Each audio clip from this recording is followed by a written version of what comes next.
And we are live. Here we are. We're here again, Keith. Yes. It's Thursday. It's Thursday the 17th of September in the year 2015, pardon me. And I dominate. Pardon? It doesn't matter. Yes. I know Domini. Whatever. Yes, not Anus Domini. That's an entirely different thing. Yes. You don't want right. a pizza from there. No. No. It just wouldn't be right. No, wouldn't. No. Yes. It's gonna be a different night tonight. Is it? I'm feeling ranty. Randy? Ranty. Oh, Ranty. Ranty. Capslock and Bobblegom. That's what it's all about. Oh God, that's Savaway. Look before she starts. Yes. Capslock and Bobblegom have annoyed me this week. Have some more spaghetti, Sab. That's another show we cannot edit. What? Yes, tonight. I think she should patent that. I think somebody You know, it's dual purpose, isn't it, really? When you think about it. Well, I'm trying not to think about it. Because You know. I've seen... No, you see, she's doing... No, stop it, Sav. Partly culinary. Partly culinary, yes. Exactly. Clever, that. This is meant to be a show about e-cigs, viewers. Sorry. So that's what we're going to talk about. Coming up after the titles, as I said, Capslock and Bobblegom have annoyed me. But not just me, they appear to have annoyed other people. And there's a whole issue from the Society for the Research into Nicotine in Tobacco issue, the SRNT magazine, called Nicotine and Tobacco Research, that's got all kinds of stuff in that plays... I'm going to try and cover it all. This is going to take some time. And if time permits, we'll have a quick look at this little beastie, which is... I'll go to belly cam on the basis that I can. Whoops. There you are. That's what it is.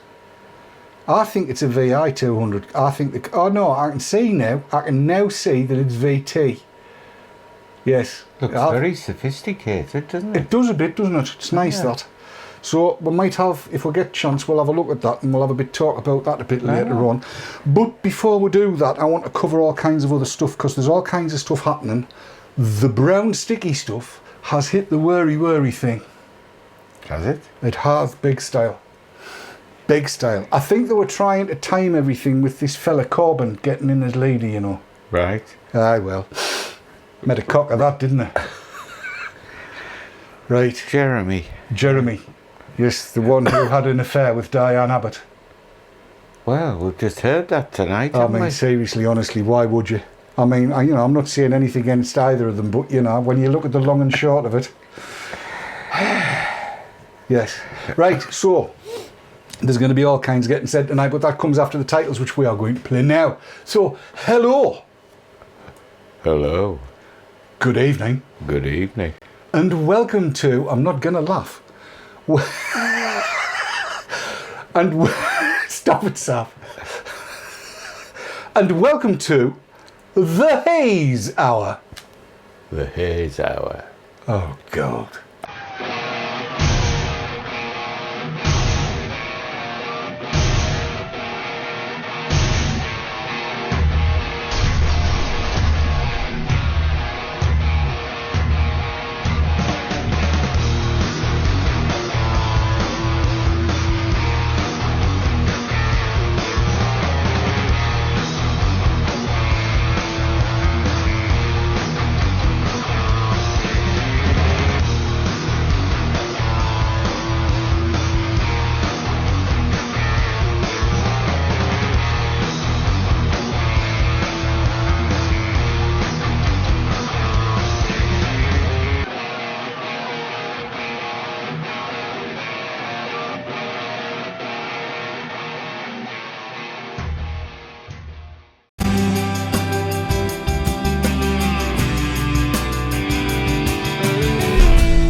And we're here. Right, shall we get straight into this? We'd better. And yeah. just for Bernice Evans's, I'm not a fibber. He did.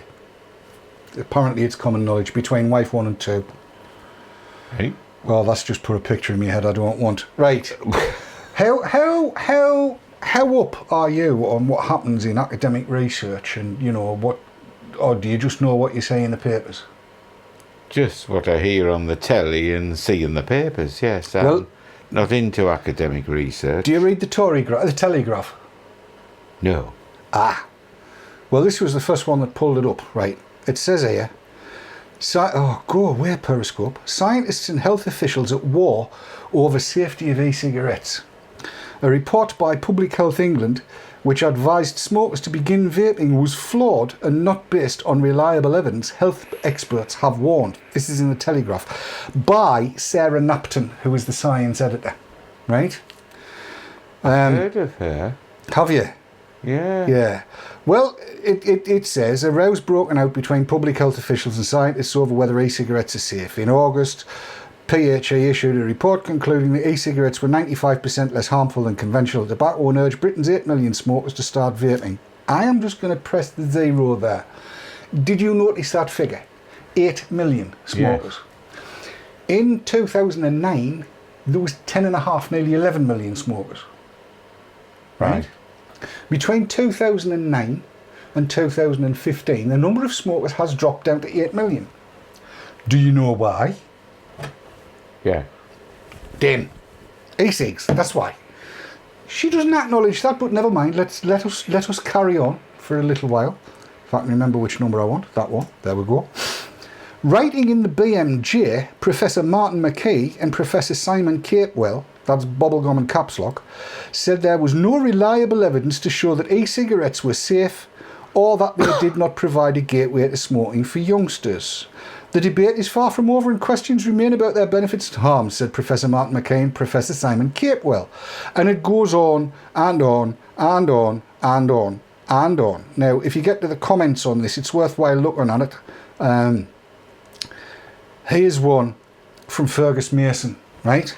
Who says, a recent editorial in the respected medical journal The Lancet also warned that PHA had based a major conclusion on an extraordinarily flimsy foundation. It accused the agency of falling short of its mission to protect public health. That's what Capslock and Bobblegom had said. Yes, it says, an editorial which, the evidence strongly suggests, was written by Capewell and McKee. This pair are isolated cranks wailing in the wilderness. Why does Ms. Napton insist on giving them so much attention when the rest of the public health industry has so conclusively dismissed their manufactured concerns?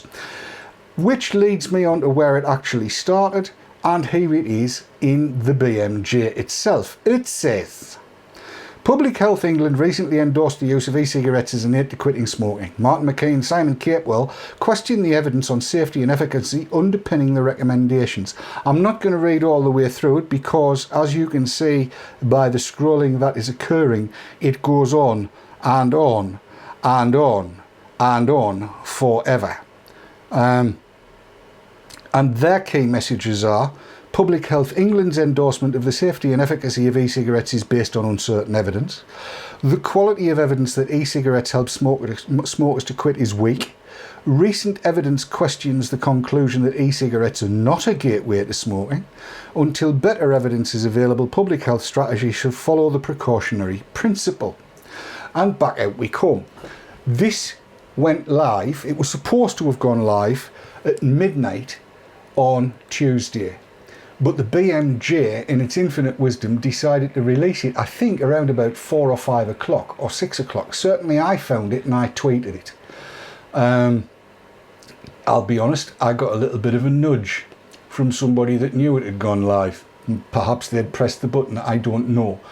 However, I tweeted it out there and that kind of broke the embargo. So it was replied to very, very quickly. There was expert reaction. Up on the sciencemediacentre.org. All of these links will be going in as we go through it, and let's look at what the expert reaction was from people who you might know. It says, the effects of e-cigarettes on public and individual health is the subject of an article published in the BMJ, with the authors arguing that there is uncertainty around the benefits and harms from the devices. So this is what Linda Bald had to say. Now, bear in mind that Linda Bald is a Professor of Health Policy, University of Stirling. She chairs the Behavioural Research for Cancer Prevention team at CRUK and Bupa, and she said, and she's actually done research into this, unlike Capslock and Bobblegom, this analysis repeats views that have already been made by these public health colleagues regarding the recent Public Health England report on e-cigarettes. Their views have been previously published in The Lancet and several national newspapers.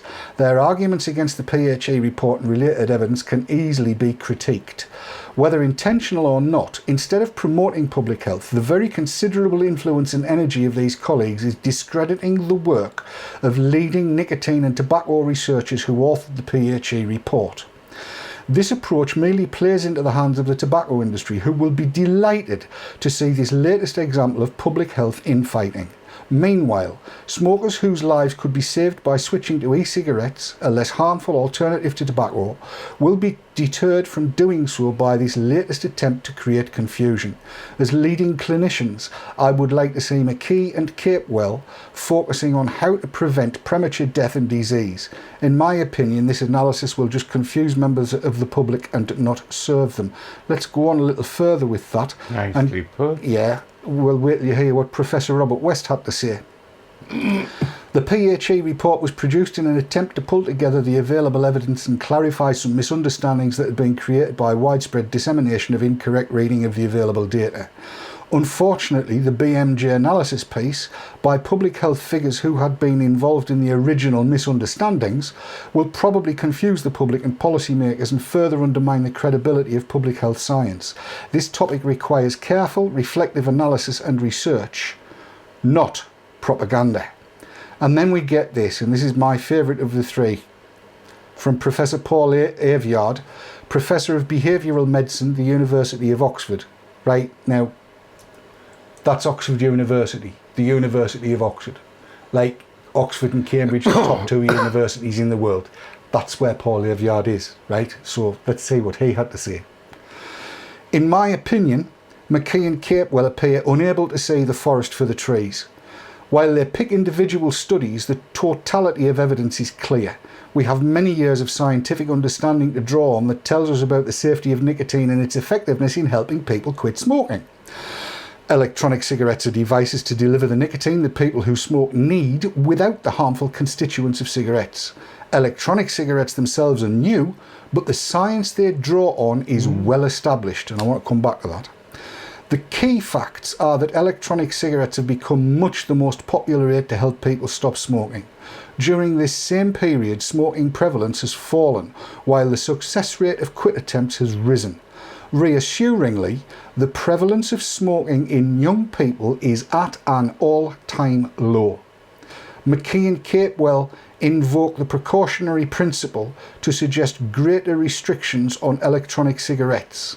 Instead, the precautionary principle suggests that we should not change policy when all the indications are that electronic cigarettes are supporting people to stop smoking.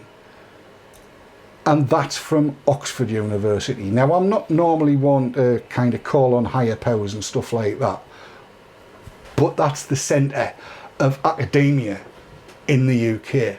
Those three people are people who have done extensive work on nicotine and tobacco research. They know what they're talking about.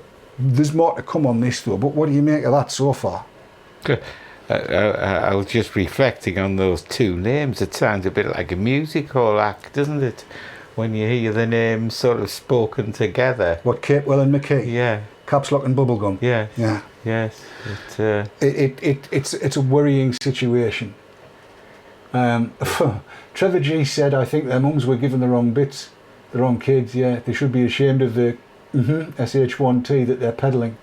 There are one or two people who think that they are working for Pfizer. Whip It Up says, of expert. So what X is a has-been, what and do we spurt know is a drip under pressure. Of their background in relation to, you know, some of the other academics who are more positive? Well, Capewell I can't really tell you much about, because I really don't know. He's an epidemiologist, and they tend to kind of work by themselves just looking at stuff. Right. He's a professor of epidemiology. McKee really shocks me, and I'll tell you for why. going way back to HIV/AIDS. Oh, yes. McKee was instrumental in making sure that condoms and all of the other barrier methods to making sure that the potential harm was reduced. He was right at the forefront of that. When it came to reducing harm from hard drugs and, and stuff like that, he was right at the front of the needle exchanges and safe injection sites and stuff like that. McKee's been a harm reductionist in his lifetime. But the e-cigs thing, appears to afflict the I'm going la-la switch in his head. Right. And I know exactly what it is. So right? there's a distinguished background there. There is a distinguished background. I'm not saying the guy's thick as pigs, he's not. No. But if my e-cig set up like that, when I used it looked like this, I shall now demonstrate.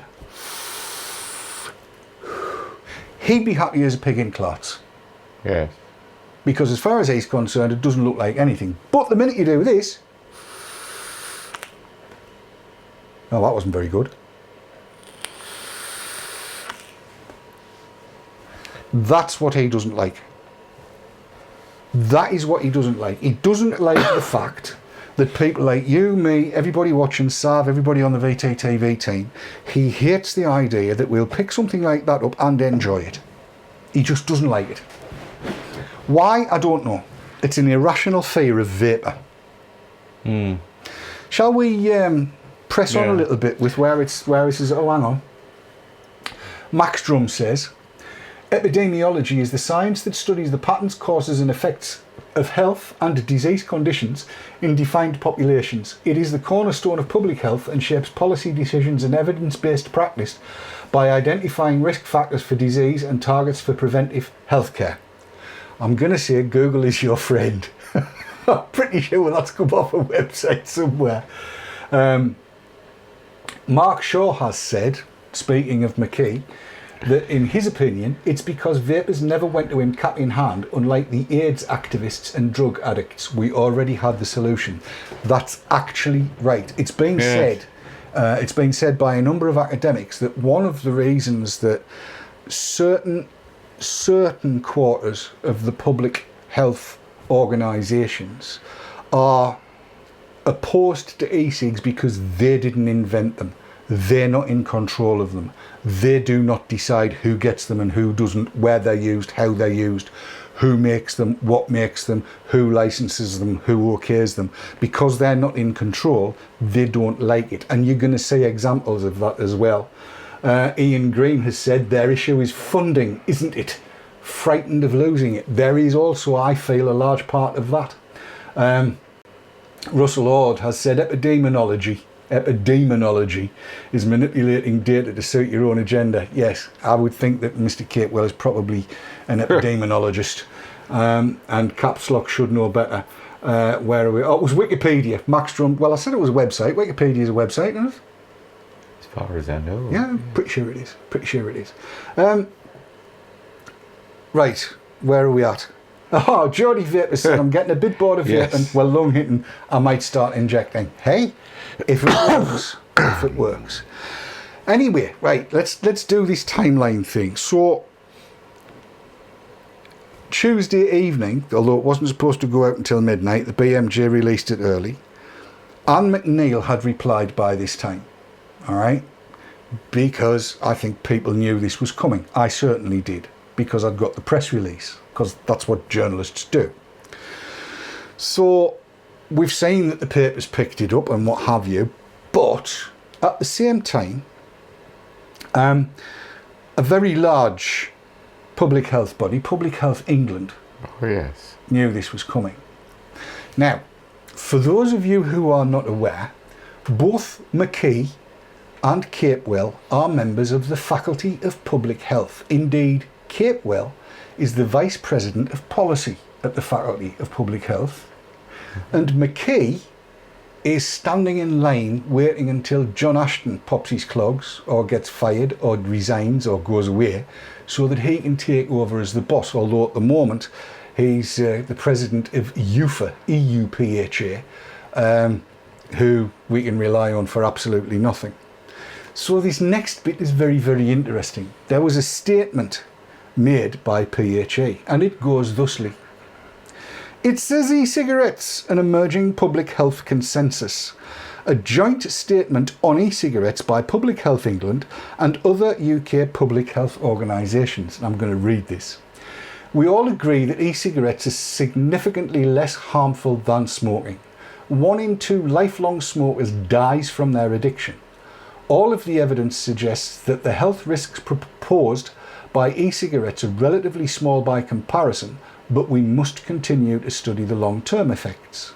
And yet, millions of smokers have the impression that e-cigarettes are at least as harmful as tobacco, and we have a responsibility to provide clear information on the facts as we know them to be. It is our duty to provide reassurance for the 1.1 million e-cigarette users who have completely stopped smoking to prevent their relapse. To be clear, the public health opportunity is in helping smokers to quit, so we may encourage smokers to try vaping, but we certainly encourage vapers to stop smoking tobacco completely. We know that e-cigarettes are the most popular quitting tool in the country, with more than 10 times as many people using them than using local stop smoking services. But we also know that using local stop smoking services is by far the most effective way to quit. I would argue with that, but never mind. What we need to do is combine the most popular method with the most effective, and that's why we are encouraging those who want to use e-cigarettes to quit smoking to seek the help of their local stop smoking service. The current national evidence is that in the UK, regular e-cigarette use is almost exclusively confined to those young people who smoke, and youth smoking prevalence is continuing to fall. This is an area that we will continue to research and keep under closest surveillance. In October this year, regulations to protect children will make it an offence to sell e-cigarettes to anyone under 18 or to buy e-cigarettes for them, and within a year, the EU Tobacco Products Directive proposes a ban on all print and broadcast advertising of e-cigarettes as part of a full range of regulations. The concerns on Public Health England's evidence review raised by McKee and Capewell in the BMJ today are not new and have been covered and fully responded to before. We should not forget what is important here. We know that smoking is the #1 killer in England, and we have a public health responsibility to provide smokers with the information and the tools to help them quit smoking completely and forever. PHA has always been very clear in its commitment to providing up-to-date information on the emerging evidence on e-cigarettes, as shown in the recent review, which is the third in this area in the last 2 years. This commitment drove PHE and Cancer Research UK to set up the UK e-cigarette research forum. PHE is honouring its long-standing promise to monitor and share the evidence, providing clear messages to the public. And if I can just put in an aside here, the UK e-cigarette research forum, had Capewell and McKee been sincere about wanting to do research, they'd have turned up to that. They didn't. There is no circumstance in which it is better for a smoker to continue smoking, a habit that kills 1 in every 2 and harms many others, costing the NHS and society billions every year. We will continue to share what we know and address what we don't yet know to ensure clear, consistent messages for the public and health professionals. And this is signed by Public Health England, Action on Smoking and Health, the Association of Directors of Public Health, the British Lung Foundation, Cancer Research UK, the Faculty of Public Health, of which both Capewell and McKee are prominent members, Fresh North East, Public Health Action, the Royal College of Physicians, the Royal Society for Public Health, Tobacco Free Futures, UK Centre for Tobacco and Alcohol Studies, and the UK Health Forum. They were dismissed in a very, very short paragraph. Shown the way home. More or less told, mind the door doesn't hit you in the arse on the way out. We'll take a quick break there and I'll pick it up when we come back. Not be long, don't go anywhere.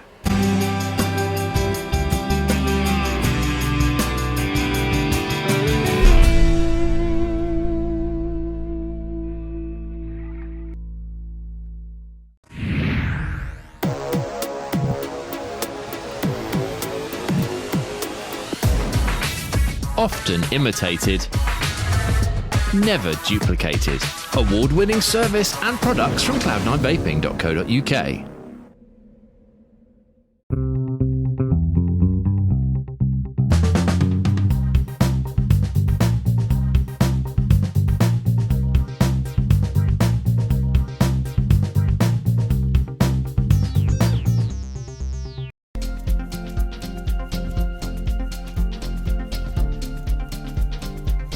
Joytech UK are proud sponsors of vapebetrayals.tv.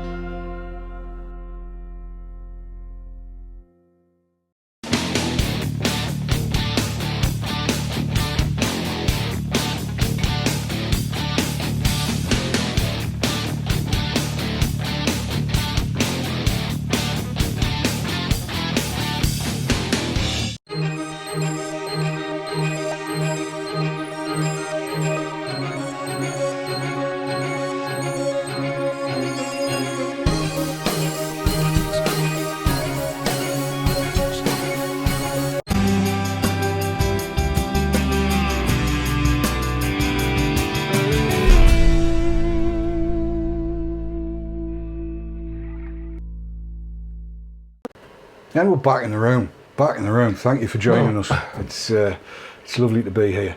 Yes, the links are going in left, right, and centre here. I should say that if Ridian is dropping links in, he's getting the timing exactly right because we ain't got a script. If you only knew. If you only knew. Script. God. Yeah. Yes, the preparation for these shows is marvellous, isn't it, Kate? It is, yes, first class. I do spend hours researching. Now, I'm going to go out of chronological order and come to today and go a little bit back over at this point in time because I think I actually think it's quite important that everybody understands this. Yes. Because the 29th of September is coming up, as is the 1st of October. Did you know that the Totally Wicked Challenge is going to be heard on the 1st of October? Oh, I didn't know. Well, Totally Wicked Challenge will be heard in the European Courts of Justice on the 1st of October, and on the 29th of September, I've said this so many times this week, on the 29th of September at 11 o'clock in the morning, 11 a.m, outside the Department of Health in Whitehall, #Whiteout Whitehall will occur. That's when the list of all of the signatories, which is now over 50,000, will be handed in to the Department of Health. If you can be there, please, please, please, please, please, please, please be there.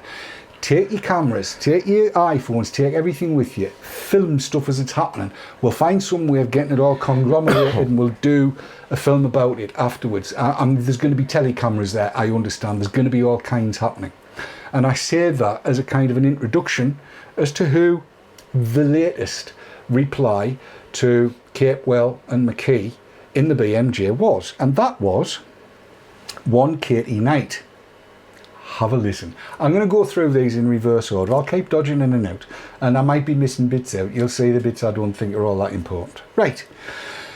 So this is in the BMJ, and it says, evidence about electronic cigarettes, a foundation built on rock or sand, because that was what Capewell and McKee called it.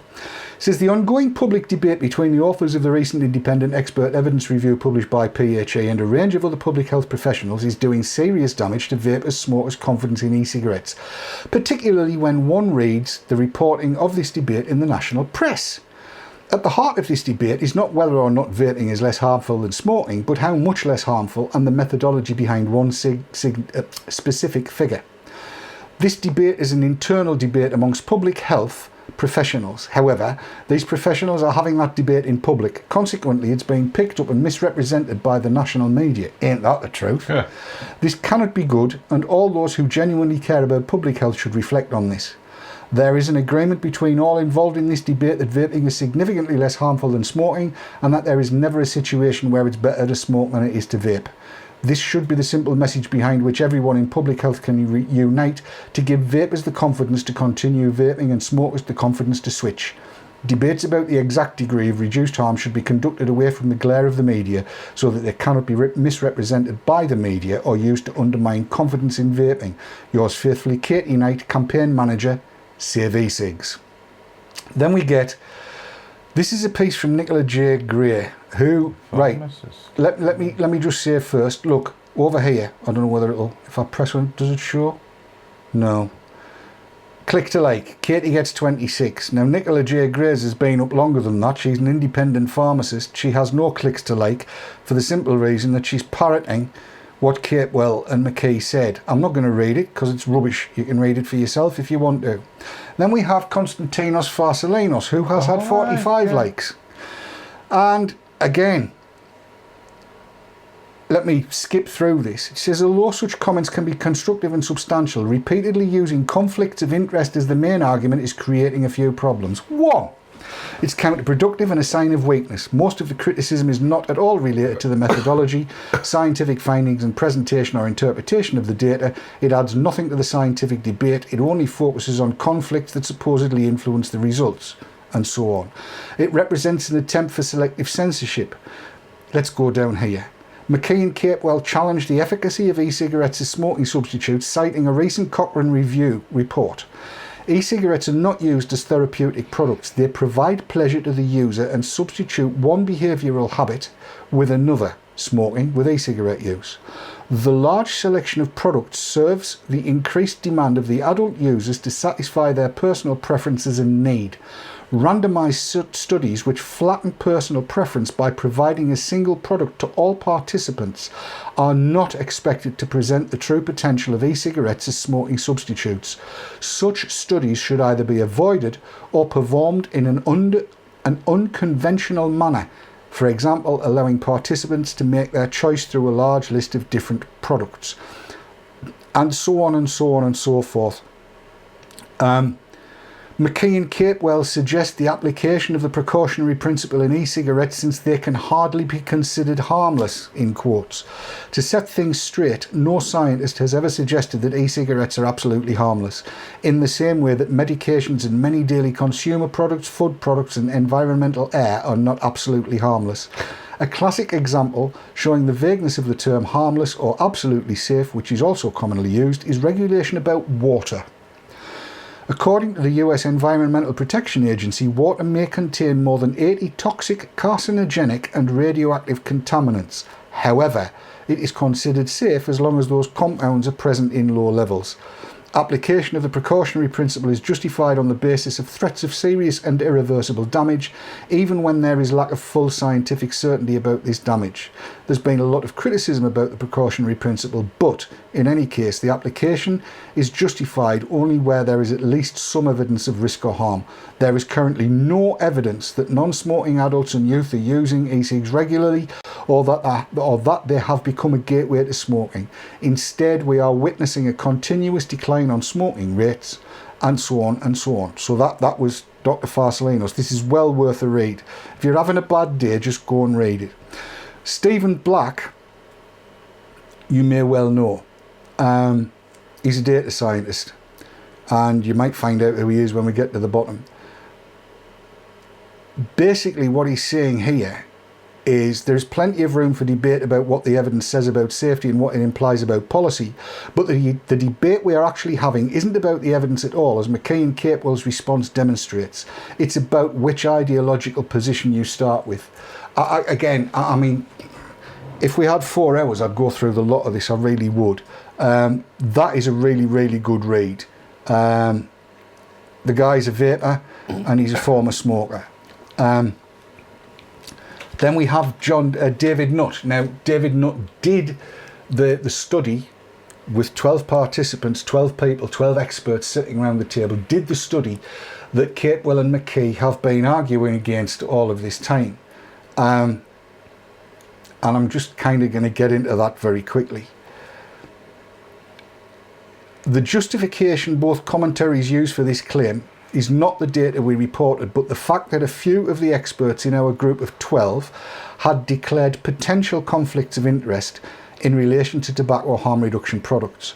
Also, it was implied that the funder of the MCDA project, Euro-Swiss Health, was paid by the tobacco industry. These claims were publicly refuted by those named straight away after the Lancet editorial, so why did the BMJ article continue in the same vein? We see conflict of interest attacks being used to try to discredit work in topics as divergent as climate change and the use of statins in preventing cardiovascular events. and this approach has a long history.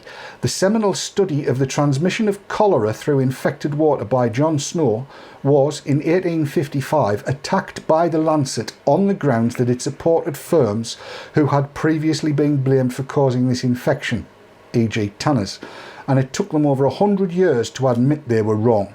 So that's from David Nutt, who I've got an awful lot of time for. I've met him and I discussed the MCDA study with him shortly before it was published, actually, and I can see nothing to argue with. Again, let's have a look at the likes that he's got. Look, that's been clicked a like 88 times, as you can see there. Immediately under David Nutt is Martin McKee. And this was on the 16th of September, and look how many likes he's had. That's him, Capewell, that lassie that's second off the top, and somebody else. I don't know who the somebody else is, but he's losing it. I'm not going to give him any airtime, sod him, because I don't believe a bloody word he says. I really don't. But he's blustering. And oh look who's up next. Stanton Glance, he's got 8 likes. That means he's got more friends than McKee and Capewell. I am really not going to give Glance much time here, just to say that all of the crap, lies, disingenuous rubbish that he's been punting, including ultrafine particles and strong oxidizing agents, all of that kind of crap he's come in with. I mean, but the bottom bit I am going to go to.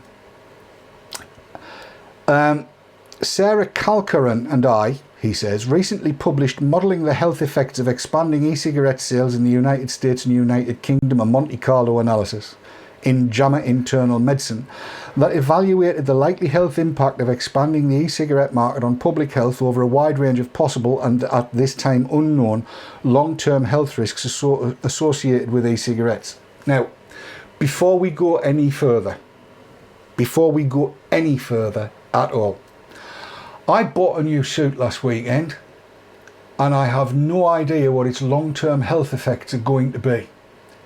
When I bought it, it fitted me absolutely perfectly, but I can conceive that at some time in the future the trousers might just ride up like Simon Cowell's and strangle me. Or it's entirely possible that the arm, the left arm particularly, could become sentient of its own accord and decide to shove itself up my nostrils. That's the level of bullshit that Glance is proposing with this modelling thing. Let's go back to it. This analysis suggested that for one realistic possible future, the net public health impact of promoting e-cigarettes would be negative if they were more than 10% as dangerous as cigarettes, and that they would, and that the net health, and what? And that they would, and that the net health effects would be negative for other scenarios, even if e-cigarettes were only 1% as dangerous as cigarettes. Aside from the fact that the man cannot write English, he's already contradicting what he said in the study that he published, where he said that the threshold had to be at least 20%. In other words, only 20% as harmful as cigarettes. He's now saying it's 10 or 1. He's lying through his teeth. Glance, you are a liar. You are lying. Everything I see, all of the evidence that I see, points out to me that you are lying. Take me to court. Take me to court, because I've just called you a liar. Go on, I dare you, and watch how many experts will come and give evidence and sink you, you disingenuous bastard. Sorry, Keith. Yes, no answer to that, is he there? Can't. Look, I'm not going to go through too much more of that, because we're rapidly running out of time here. There is lots and lots and lots of this stuff about. It's going to go on for a while, and it's why we need a big turnout on the 29th of September to hand this, what we'll loosely call a petition, the list of supporters for the Totally Wicked challenge to be handed in. I would love to see loads and loads of people there, so that there's something for the TV cameras to focus on and loads of people for the reporters to talk to. I've teed Chris Choi up, I've teed ITV up, I've teed as many people as I can up for this. Please, please, please, if you can, get there. I know it's a Tuesday, I know it's difficult, please, if you can, be there. And if you can do nothing else, get everybody on your street to sign up. Let's see if we can get those numbers right up. Oh dear me. People are saying things. Yes, Moonlit has pointed out that the one possible future is just on another planet, in another universe. It absolutely is. Yeah, if you can be there on the 29th, please do. I'm not talking about going down and blowing, you know, huge big clouds. I'm talking about being there and vaping and just lending your support. What are you saying, Keith? Keys. What? Keys. Keys? Where are you looking? I don't know. It's there. Where? About just over halfway down.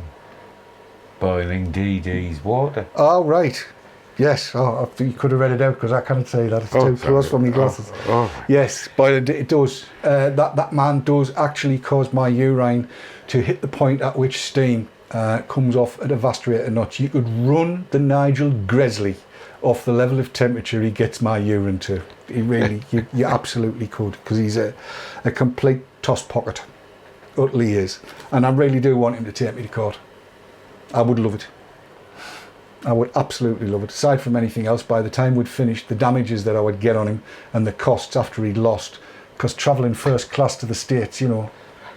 Yes. Yeah, a bit expensive. You would have to do it. Yes. Right, we're going to take some adverts, and when we come back I'm going to stop talking about that kind of stuff. I was going to cover what's happening in Ireland, but for another time. When we get back we'll talk about that. We'll talk about the VT 200, because it's cheap and it's nice.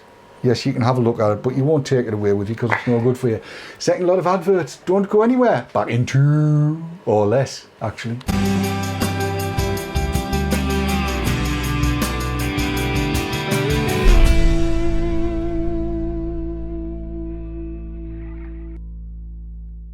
Dripper selection boxes now come in 0 and 3 mg strengths. So tell Dripper the kind of flavours you like and we'll send you 70ml of some of the world's most exciting flavours every month. With free delivery anywhere in Europe, treat yourself to a Dripper box today. Dripper.co.uk.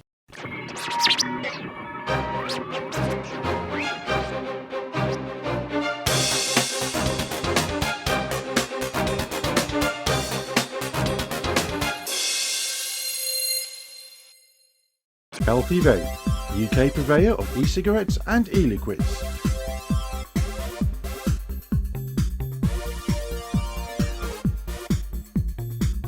Proud sponsors of vaping entertainment on Vapor Trails TV.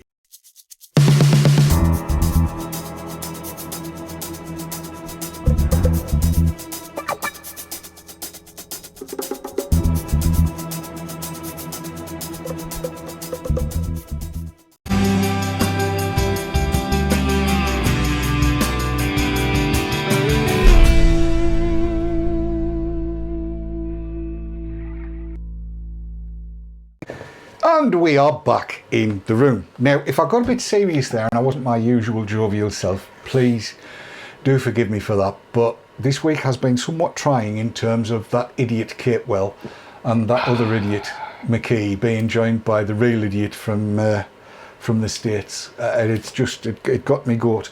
But I will echo what Wraith Tech has said in chat. He strongly encourages everyone to read the rapid responses on that BMJ article. There's some top-notch cat fighting in there. So if that link gets dropped in again, that would be brilliant. Thank you so much. Keep your eyes peeled because the new Nicotine Alliance has also made a response. It just hasn't apparently gone up yet. And it may not. I'm not going to spoil it for you by telling you what's in it. But they're there. It's there. Right, let's talk about this beastie, shall we? This is the H-Cigar VT 200. I'll even go to that camera there. Look, there it is. I've nearly got the two cameras sorted out, Keith. How good is that? What I have on top of it is a TFV4, which I know Marco's been looking at over the last couple of weeks. So I'm not going to go too deep into that. But this is a DNA 200 device. Do you want to look round it? I'll give you a quick look round it. Like many, I'm not going to do the unboxing bit other than to, you just lie down there and behave yourself. Go to that camera, David. Boink, right. Behave, don't go anywhere. I shall just go into the box and pull out the user manual. That is the user manual, that's all I'm going to pull out. Comes with a nice USB lead. The user manual tells you what you can and can't do with it. It's straightforward and it's written in pretty good English because this is made in China. So let's zoom down on it a weeny bit and see if we can't find out what makes it tick. I'll take the TFV4 off the top and then we'll see some of the functions. For the sake of completeness, I should say I have coiled this up with nickel earlier on because that was what Marco did, so I did as well.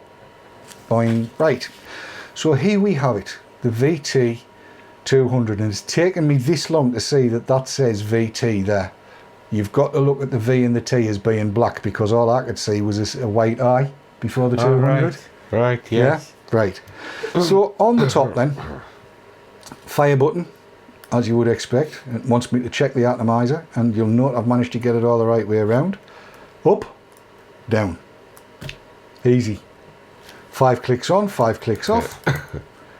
Right, press the button that says locked, click 5 times, 1, 2, 3, 4, 5. Good, as you would expect. In other words, it's how every DNA 200 chip will work because it's a DNA 200 chip.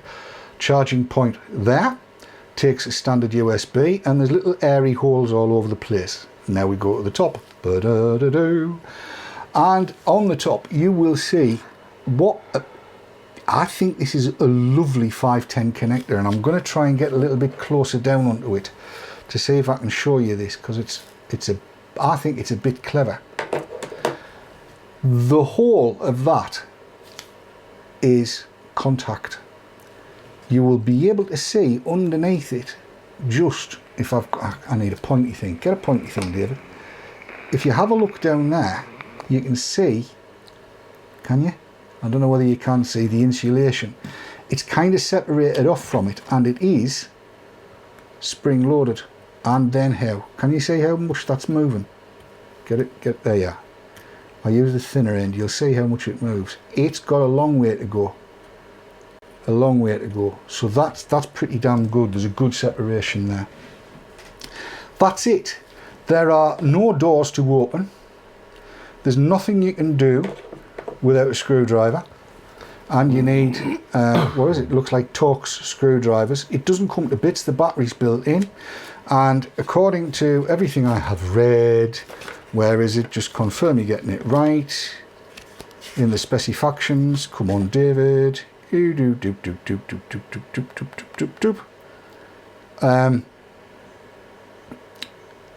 a 1300 milliamp hour battery that's in this thing. Now the boxer that I've got on the other side is an 1100, so this should last for donkey's ages, and indeed it has proved so to do. I've only had it a couple of days, so this is far from in depth. But let's put the tank back on, and because it's a DNA 200, it's already recognised that it knows it. It's at 0.14 ohms, and I'm running it at 470 degrees Fahrenheit. So let's see it in action, shall we? Here we go, in action. Very classy looking. It feels gorgeous in the hand. Do you want to have a feel? I'll put it in your hand, you can have a feel. Have a drag if you like.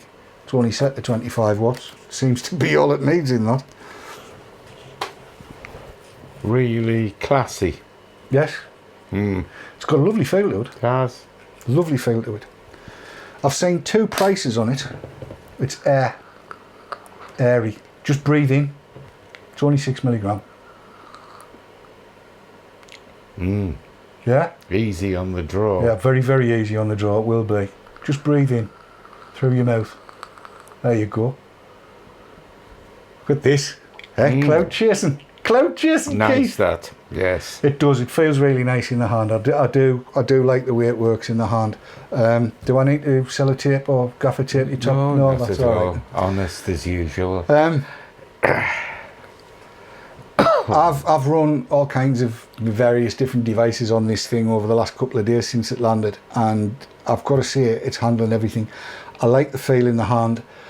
I'll report back after I get back from New Zealand, because it's going across to New Zealand with me, and we'll find out at that point in time what its longevity is, how the finish of it.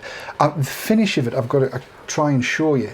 I don't know whether you can make out on that, but it's got kind of a sandblasted finish with these mirrored lines up here. I don't know whether you can see that they are mirrored, but I really do like the Can't design. recollect of seeing a finish like that. It's really rather pleasant. It's not going to flake any paint off or anything like that, you know. It's really quite nice.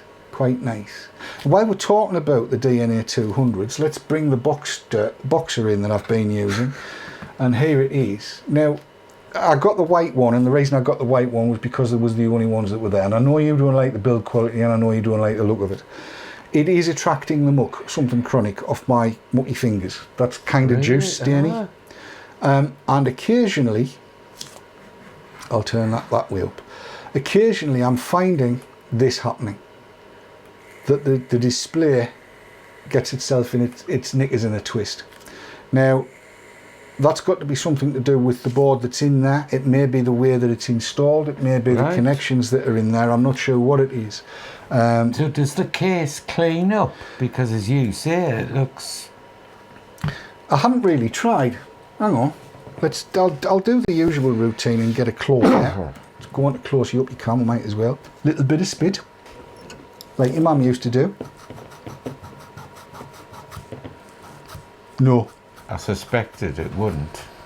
No, it looks to be fairly porous.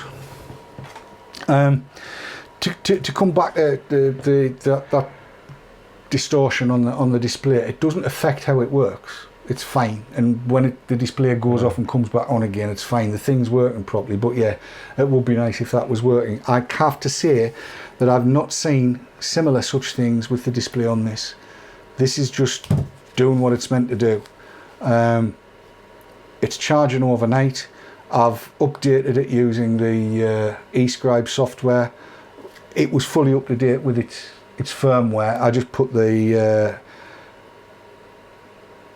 not the nickel, the other one, the titanium bits and bobs on, so that it had the profile for the titanium. Of the two, let's go to belly cam for this. Of the two, I think you can see which is the more svelte, the sleeker. Really looks a quality, easy to understand device. Yes, I think its packaging, its case, its body is really nice. Beautiful. I actually do like it a lot. To give some semblance of size, there's a Solara beside it, which I think Sav would probably be interested in seeing. That's the Solara beside it. So the Solara is a little bit taller, but a little bit narrower. But that's going to be to do with the batteries. What else can I put it beside? Well, there's a Vapor Shark DNA 40 here, not the RDNA, the DNA. So that's beside it. And for those of you that use the Curve or E-Leaf iStick, the original, there's the iStick beside it. So you can see, I mean, it's bigger than a lot of devices, but well, I'll give you that back, Keith. It's nice. Yes, but it is really rather nice to be using. Went to the wrong camera, there you go. As I say, it feels nice in the hand. It's not feeling slippy. There's a nice roughness there to it, so that's all good. And I'm going to say it, if you give it its 5 clicks, it is actually top pocketable. Look, it's in my... Do you want... Go on. I mean, it'll go. It's lighter than you think. Yeah, that's not... It's not out the way, is it? No. You could top pocket it. No, not at all. It's... Spiritus... I like the feel of it. Yes. Right, Spiritus vapes in chat. Yes, I saw that. I'm gonna go there. I am gonna go there. He has said, wash your hands after the loo, DD. Can you see which hand this gets used in? Always the right hand. The left one gets used for other things, so it's not that. Right? No, that's juice on my fingers. Can you imagine that after 6 months? Well, I won't have to, because we'll know in 6 months, because I'll still be using it. Yes. Yes. So, yes, and somebody asked us the other day, what did I think of the DNA 200 as a chipset? It's it's taken over. I like it. I mean, I'm not using 200 watts on it, but the battery capacity that's in there is fabulous. It's lovely. So how do you get at the battery? You don't.